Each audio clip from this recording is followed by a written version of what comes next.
বিয়ের ৩ বছর পর আজ আমাদের বিবাহবার্ষিকী। সেজন্য রাহাতের সকল পছন্দের খাবার রান্না করে রেডি হয়ে বেরিয়েছিলাম কেক আনতে। কেক নিয়ে বাসায় ফিরতে শাশুড়ি গম্ভীর গলায় জিজ্ঞাসা করলেন, এত সব রান্না করেছো কেন? মাছের বাজারে এখন কত দাম জানো? আজ এই কেক এনেছো কেন? আমি হাসি মুখে উত্তর দিলাম, আজ আমাদের বিবাহবার্ষিকী মা, তাই তো আপনার ছেলের পছন্দের খাবারগুলো করেছি। কেকটাও সে উপলক্ষে আনা। শাশুড়ির মুখটা আরো গম্ভীর হয়ে গেল। তিনি তাচ্ছিল্য করে বললেন, বিয়ের এতগুলো বছর হয়ে গেল, এখন একটা বাচ্চা জন্ম দিতে পারলে না, অথচ রং ঢং ঠিকই চলে। তোমার জন্য তো পাড়া প্রতিবেশীকে মুখ দেখানো যায় না। আগে বিকালে হাঁটতে যেতাম, এখন সেটাও বন্ধ করে দিয়েছি। শোনো বৌমা, আগামী 6 মাসের মধ্যে যদি সুখবর দিতে না পারো, তাহলে রাহাতকে আমি আবার বিয়ে করাবো, তবে কিছু বলতে পারবে না। আমার শাশুড়ি কথাগুলো বললেন শক্ত গলায়। দু চোখে পানি ভিড় করলো আমার। নিজেকে সবচেয়ে বড় অসহায় জীব মনে হচ্ছে এই মুহূর্তে। একটা বাচ্চার জন্য তো আমি কম কষ্ট করছি না। ডাক্তার দেখিয়েছি অনেকবার, কবিরাজি ঔষধও খেয়েছি। আল্লাহর কাছে প্রতিটি মোনাজাতে চাই, তারপরও যদি কনসেপ্ট না করে কি করার আছে আমার? দুশ্চিন্তায় হাতের কেকটা কখন মেঝেতে পড়ে গেছে টের পাইনি। মাথায় একটাই চিন্তা ঘুরপাক, রাহাত সত্যি আমাকে ছেড়ে অন্য মেয়েকে বউ করে আনবে?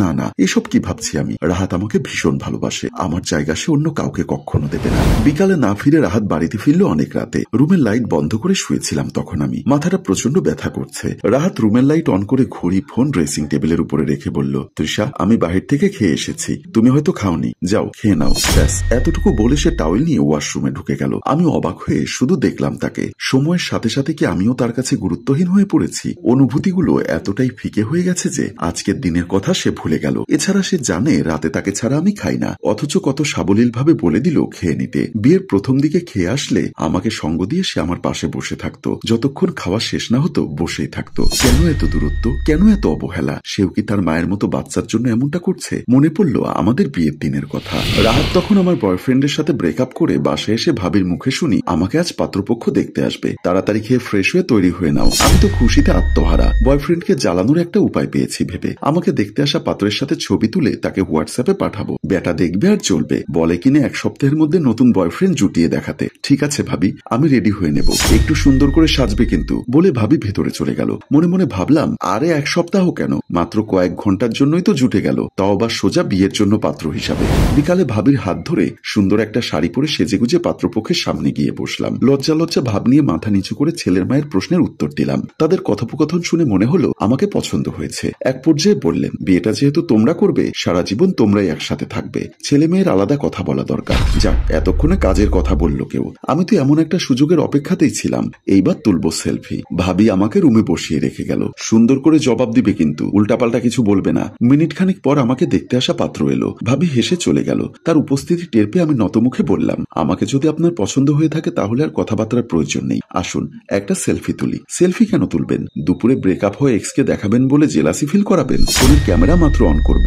এমন সময় অতি পরিচিত গলায় উক্ত বাক্য শুনে মৃগী রোগীর মতো আমার হাত পা কাঁপতে লাগলো। আমি কাকে দেখছি? পাত্রের জায়গায় আমার ব্রেকআপ হওয়া বয়ফ্রেন্ড রাহাত কোথা থেকে এলো? কি ভেবেছিলে আমার সাথে 2 বছর প্রেম করে তুমি অন্য কাউকে বিয়ে করবে? আমি রাহাত বেঁচে থাকতে তা অসম্ভব। বিয়ে তো তোমার আমার সাথেই হবে, এবং আজকেই হবে। বিয়ে? কিসের বিয়ে? আমি তোমাকে বিয়ে করব না। তাছাড়া আজ দুপুরে আমাদের ব্রেকআপ হয়ে গেছে, সে তো ভালো কথা, আমিও প্রেম করতে চাই না। গার্লফ্রেন্ড বয়ফ্রেন্ড সম্পর্কের ইতি টানা হয়ে গেছে, এখন আমরা হাজবেন্ড ওয়াইফ সম্পর্কের সূচনা করব। তোমার অভিযোগ আমি তোমাকে সময় দেই না। ঝগড়াটার মেইন টপিক ছিল এটা, তাই না? সেজন্য পাকাপোক্ত ব্যবস্থা করে নিচ্ছি। গার্লফ্রেন্ডকে না পারি, বউকে যথেষ্ট সময় দিব। আমি কিছু বলতে নিলে আগমন ঘটল ভাবির। এসেই হেসে বলল, তৃষা, আর কত কথা বলবে? বাকি কথা না হয় বিয়ে হয়ে যাওয়ার পর বলো। এখন হবু বরকে নিয়ে ড্রয়িং রুমে এসো, সবাই অপেক্ষা করছে। আমার রাগে মাথাটা ফেটে যাচ্ছে।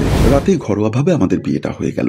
রাহাত আমার আব্বু, বড় ভাইয়া, ভাবিকে কিভাবে ম্যানেজ করেছে একমাত্র খোদা আর সেই জানে। অথচ আমার আব্বুর ভীষণ ইচ্ছা ছিল আমার বিয়েটা ধুমধাম করে দেবেন। আমি আবার পরিবারের বিরুদ্ধে কখনো তেমন দ্বিমত করিনি, আজও করলাম না। রাহাতকে যেহেতু তাদের পছন্দ হয়েছে, ঝামেলা বাড়িয়ে লাভ কি, করে নিলাম বিয়ে। দুপুর থেকে বিয়ের আগ মুহূর্ত পর্যন্ত রাহাতের প্রতি আমার যে রাগ অভিমান ছিল, এখন তার ছিটে ফোটাও নেই, বরং নিজের বোকামির কথা ভেবে খারাপ লাগছে। কেমন নাচতে নাচতে সেজেগুজে পাত্রপক্ষের সামনে বসে পড়েছিলাম। ভাগ্যিস পাত্রটা অন্য কেউ নয়, রাহাতই ছিল।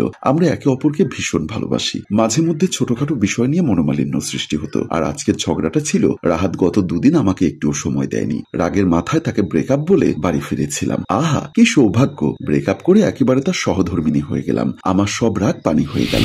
এভাবেই দেখতে দেখতে কেটে গেল আমাদের বিয়ের 3 বছর। রাহাতের মধ্যে ইদানিং বহু পরিবর্তন দেখছি। সারাদিন বাহিরে থাকে, রাতে ফেরে দেরি করে, এমনকি ছুটির দিনটাও সে বাহিরে কাটায়। আমার সাথে ঘরোয়া প্রয়োজনীয় কথার বাহিরে একটাও কথা বলে না সে। আমার ভালো লাগা, অসুস্থতা, মানসিক দুর্বলতা কিছুতেই তার মাথা ব্যথা নেই। কিছুদিন পর লক্ষ্য করি রাহাত বাসায় যতক্ষণ থাকে ফোনেই বিজি থাকে। মাত্র 3 বছরে এতটা পচে গেছি, এখন অন্য কারোর সাথে কথা বলে সময় কাটাতে হচ্ছে। আমাদের বিয়েটা তো হয়েছিল তার ইচ্ছাতে, তাহলে অন্য সব কাপড়রা যুগের পর যুগ একসাথে কিভাবে কাটায়? সেদিন দুপুরের পর শাশুড়ি খুব তাড়াহুড়ো করে কোথাও যাচ্ছিলেন। তাকে জিজ্ঞাসা করলাম, কোথায় যাচ্ছেন? উত্তরে সে বলল, আগে ফিরে আসি, তখনই জানতে পারবে। মনটা বড্ড অশান্ত হয়ে আছে কেন? কিছুতেই মন বসছে না। এমনটা তো আগে হয়নি, অথচ আজকের দিনে আমার মন মেজাজ ফুরফুরে থাকার কথা। ভেতরে বয়ে চলা আনন্দটা যেন উপভোগ করতে পারছি না। অজানা আশঙ্কায় গলা শুকিয়ে আসছে বারবার, কারণ তিনি আমাকে 6 মাস সময় দিয়েছিলেন, আর আজকে সেটা পেরিয়ে 7 মাস পড়ল। রাত 8:30টার দিকে কলিং বেল বাজলো। মনে আনন্দ, খুশি ও কিছুটা ভয় নিয়ে দরজা খুলে দিলাম। দরজা খুলে সামনের দৃশ্য দেখে থমকে গিয়ে পিছিয়ে গেলাম। মুহূর্তে চোখ দুটো ঝাপসা হয়ে এলো।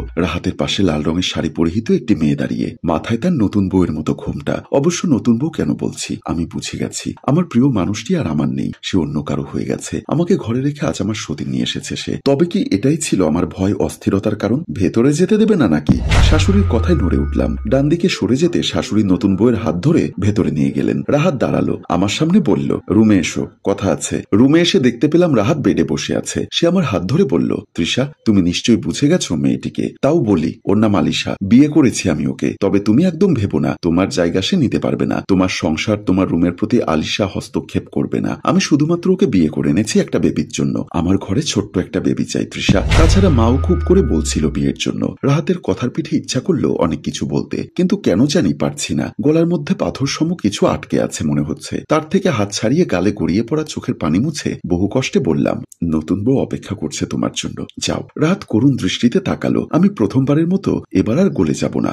রিলেশনের 2 বছর ও বিয়ের 9 বছর, সব মিলিয়ে 11 বছরে যাকে চিনতে পারিনি, এখন মাত্র 5 মিনিটে কি বা চিনবো? আমি যে এত বছর তার প্রিয়জন নয় প্রয়োজন হয়েছিলাম, তা আজ হারে হারে বুঝে গেছি। এই মুহূর্তে নিজের জন্য নয়, রাহাতের জন্য আফসোস হচ্ছে আমার। যে বাচ্চার জন্য সে আমার ভালোবাসা, বিশ্বাস, ভরসাকে পায়ে ঠেলে অন্য মেয়েকে বিয়ে করে আনলো, সেই বাচ্চা আজ আমার গর্ভে। হ্যাঁ, আমি কনসেপ্ট করেছি। আল্লাহর রহমতে আমার প্রেগনেন্সির 2 মাস চলছে। আজই জেনেছি। রাহাতকে সারপ্রাইজ দেব ভেবে রাতে তার ফেরার অপেক্ষাতে ছিলাম। হাহ, ভাগ্য আমার সে ফিরল সাথে নতুন বউ নিয়ে। তুমি তো আমাকে ভালোবেসেছিলে রাহাত, বিয়ের 9 বছর হয়েছিল মাত্র। আরো একটু ধৈর্য ধরতে পারলে না? সম্মানিত ভিউয়ার্স, গল্পটি যদি আপনার জীবনের সাথে মিলে যায় তাহলে অবশ্যই শেয়ার করবেন। গল্পটির ভাবনা ও পরিচালনায় অভি, ক্যামেরায় শিহাব এবং প্রযোজনায় মঞ্জুর মোর্শেদ। ধন্যবাদ।